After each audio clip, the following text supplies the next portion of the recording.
Ini aku,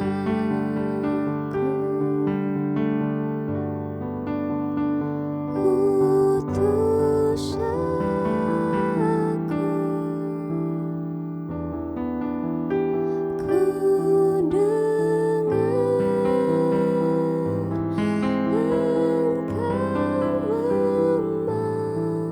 memanggilku.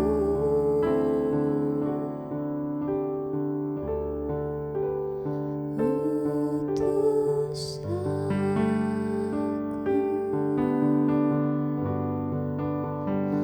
tuntun aku, ku prihatin akan umat-Mu. Aku Tuhan semesta, ku menanggung sakitmu dan menangis karena kau tak mendengar.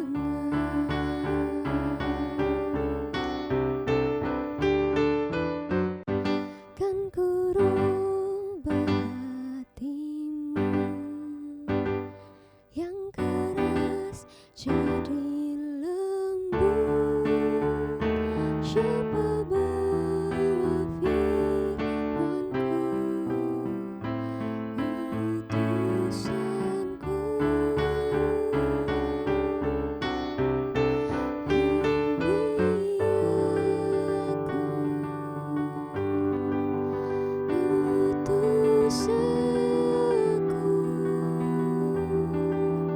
ku dengar Engkau memanggilku.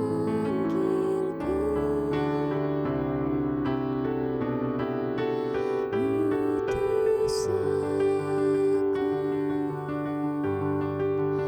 tuntun aku, ku prihatin akan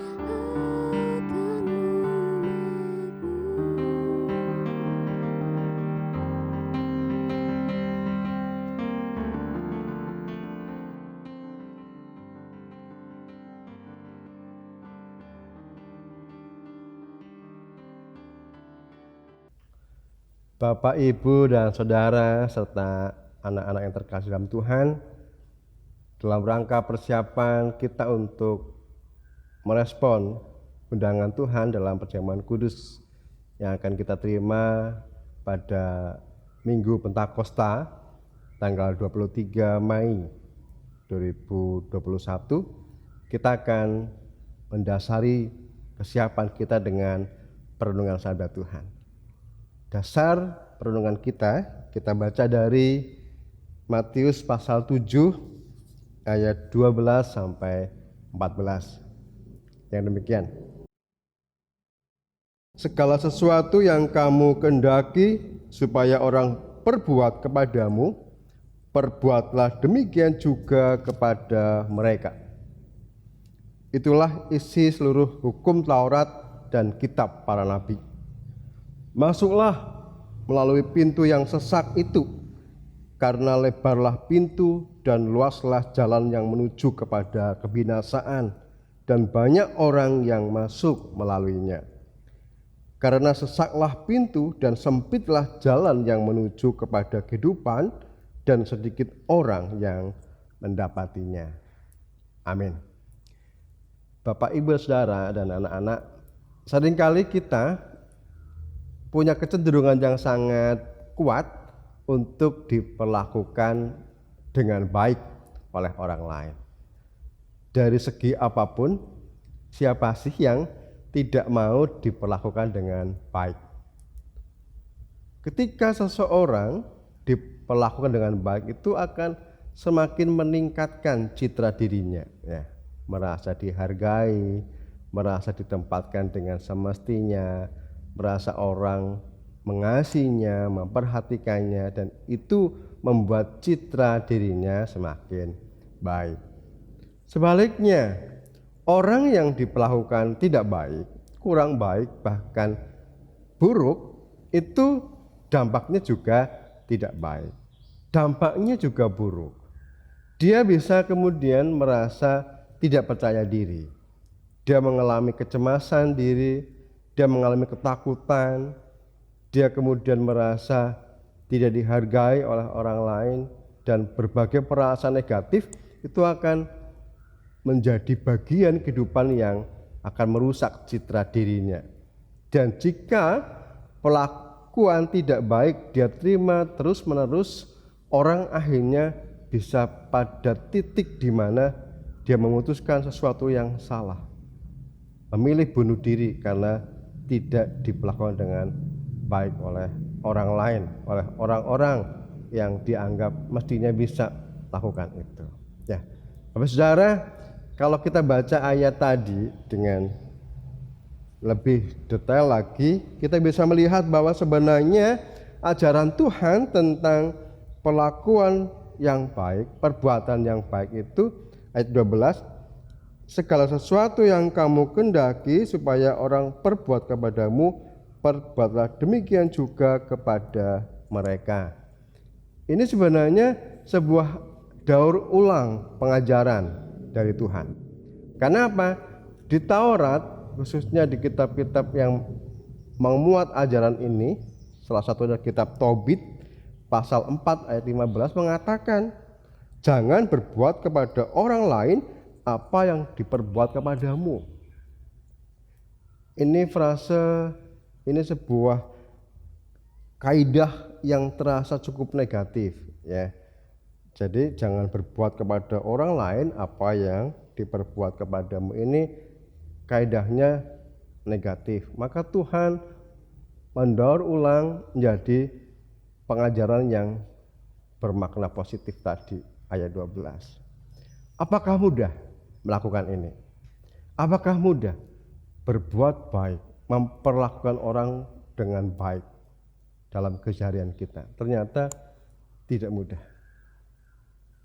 Tetapi ini menjadi sebuah motivasi kita untuk terus bisa bagaimana hidup kita yang diwarnai kebahagiaan, sukacita, dan harapan-harapan baik itu lebih dahulu diawali kita melakukannya untuk orang lain. Ayat 13 dan 14. Ini sebuah pengajaran yang mendampingi bagaimana hidup seseorang itu bisa melakukan hal yang positif untuk orang lain, didasari konsep teologi yang benar. Banyak orang terjebak pada pemahaman bahwa ketika seseorang sudah mengenal Tuhan Yesus, mengikut Yesus, otomatis dia mendapatkan anugerah keselamatan dan hidupnya itu punya kemerdekaan yang sebebas-bebasnya. Bahwa orang Kristen itu hidup dalam kasih karunia anugerah Allah. Itu iya, tetapi dalam praktek hidupnya harus ada sesuatu yang diperjuangkan. Anugerah Allah itu sama dengan kita menerima kasih karunia yang diiringi motivasi untuk terus berjuang. Berjuang untuk apa? Bukankah keselamatan sudah kita terima? Bukankah kita tidak perlu pahala? Bukankah amal perbuatan itu hanya sebagai pengucapan syukur? Iya. Tapi berjuang untuk menjaga keselamatan kita, berjuang untuk memelihara keselamatan kita sampai nanti garis finishnya, garis akhir, itu perlu perjuangan. Kenapa? Mengikut Yesus artinya menjadikan hidup kita itu sebagai ruang, sebagai waktu untuk meneladani apa yang menjadi gaya hidup Yesus. Saudara, jika analoginya adalah hidup di dunia ini ada dua jalan, jalan yang lebar dan jalan yang sempit. Yang lebar menuju kebinasaan, yang sempit menuju kepada kekekalan. Itu adalah sebuah analogi bahwa mengikut Yesus itu penuh dengan perjuangan. Ada konsep teologi sukses bahwa orang Kristen mestinya hidup berkelimpahan dengan kesuksesan, dengan banyak kemudahan. Tetapi mestinya itu tidak jadi dasar kehidupan kita. Bahwa berkat Tuhan mencukupi hidup kita, iya, tapi dalam menjalani hidup, dalam mengikut Tuhan, ada banyak hal yang harus kita perjuangkan. Salah satunya apa? Memperjuangkan bagaimana hidup kita, pribadi kita itu berdampak baik untuk orang lain dengan tadi melakukan perbuatan-perbuatan yang baik. Hidup kita menjadi sarana untuk berkat orang lain. Hidup kita mendatangkan sebuah sukacita untuk orang lain. Itu yang mesti kita perjuangkan. Tidak mudah, ya. Kembali itu sangat susah. Tetapi Allah terus berkarya untuk menolong kita. Allah Sang Pencipta sudah menciptakan dunia dengan segala isinya. Allah Sang Anak sudah menyelamatkan dunia dan segala isinya. Dan keselamatan itu yang kita terima, kita perjuangkan untuk terus kita miliki dan kita pancarkan kepada orang lain dengan pertolongan siapa? Pertolongan Allah Sang Roh Kudus, di mana itu akan kita rayakan, kita hayati dalam ibadah Pentakosta Minggu tanggal 23. Dan di sana kita akan juga menikmati perjamuan kudus Tuhan, menikmati merayakan bagaimana karya Tuhan berlangsung untuk kehidupan kita. Beranilah berjuang. Kasih karunia berkat Tuhan kita terima, tapi kita terima dengan keterbukaan hati untuk hidup berjuang seperti gaya hidup Tuhan Yesus Kristus. Amin. Sebelum kita berdoa, kita akan melihat sisi batin kita, apakah kita akan merespon perjamuan kudus yang Tuhan selenggarakan minggu depan dengan keterbukaan hati kita, atau ada hal-hal yang harus kita tata ulang dalam kehidupan kita untuk sampai siap bersama-sama mengikuti perjamuan kudus. Saudara dan anak-anak, Tuhan mengundang kita ambil bagian dalam perjamuan kudus. Perjamuan kudus disediakan untuk orang-orang yang menyadari akan kelemahan, kesalahan, dan dosa-dosanya. Maka, apakah kita betul-betul siap untuk menerima perjamuan kudus dari Tuhan? Mari kita sejenak mengendapkan batin kita, hati kita untuk merenungkan bagaimana karya Tuhan berlangsung untuk hidup kita.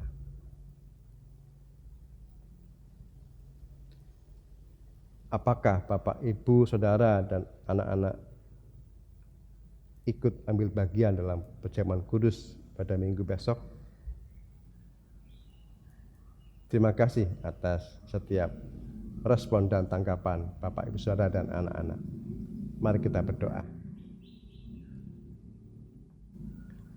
Bapa Surgawi, terima kasih atas pemeliharaan dan cinta kasih-Mu, dan atas cinta kasih Tuhan juga kami siap ikut ambil bagian dalam perjamuan kudus dalam rangka penghayatan kami akan pencurahan Roh Kudus yang akan terus menolong kami, memelihara kami, dan menghantar kami kepada kekekalan di mana itu sudah Tuhan berikan. Kiranya Tuhan berikan kesehatan pada warga gereja, berikan kemampuan untuk terus berkarya dalam hidupnya, dan berikan kesanggupan hati untuk terus mengikuti gaya hidup Tuhan Yesus Kristus. Dalam Kristus Yesus kami berdoa. Amin.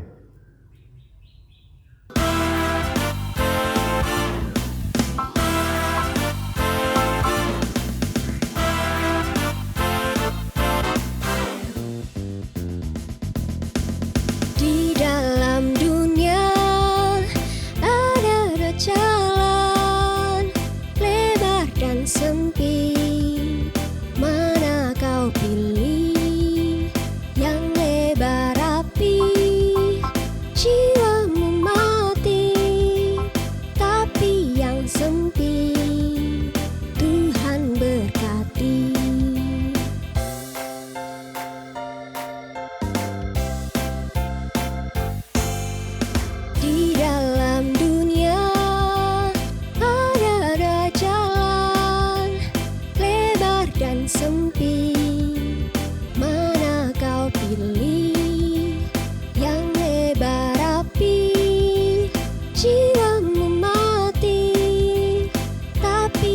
sempit.